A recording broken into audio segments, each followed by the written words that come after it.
Өнгөрсөн 2013-14 онтой харьцуулахад энэ жилийн хувьд ажил олгогчдоос эрүүл буй ажлын байрны захиалга буурчээ. Гадны хөрөнгө оруулалтаас шалтгаалж уул уурхай замын салбарт ажиллах хүчний нийлүүлэлт багассан байна. Хамгийн одоо их эрэлттэй ажлын байр бол мэдээж үйлчлэгээний салбар байна. За дараагийнх нь боловсруулах үйлдвэр. За тэгээд газар тариалан хөдөө аж ахуй. За барилгын салбар бол ямагт одоо эхний тавд бол бас явж идэг.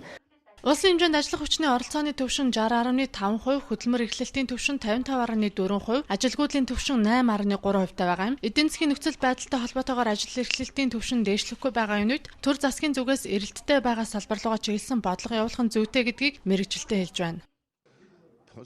Тухайн нөхцөл байдал эдийн засгийн үр өгөөжтэй тулгуурлан бодлогоо боловсруулах нь зүйтэй. Цөөнх эдийн салбарыг голлон анхаарахаас илүүтэйгээр зах зээлд эрэлттэй байгаа салбар мэргэжил рүү чиглэсэн цаг үеэ дагсан уян хатан бодлоготой байх хэрэгтэй.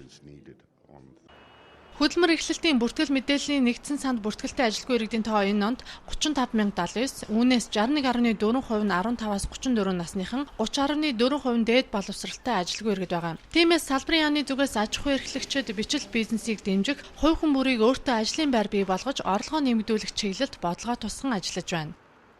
Цаашид эдийн засгийн өсөлтийг одоо дэлхийн чиг хандлагыг харах юм бол ойрын жилүүдэд уул уурхайн салбарын өсөлт, үнийн өсөлт бол ажиглагдахгүй гэсэн ийм тооцоо судлаачид хэлж байгаа. Тэгэхээр ийм нөхцөлд бид бичил бизнес, өрхийн бизнес, өрхийн бизнесээр дамжуулаад бичил бизнесийг дэмжих хөтөлбөрөөрөө дамжуулаад ард иргэдийг мөнгөжүүлэх, улмаар өөртөө ажлын байр бий болгох тал дээр нь бол онцгой анхаарья гэдэг ийм зүйлийг хэлж байгаа.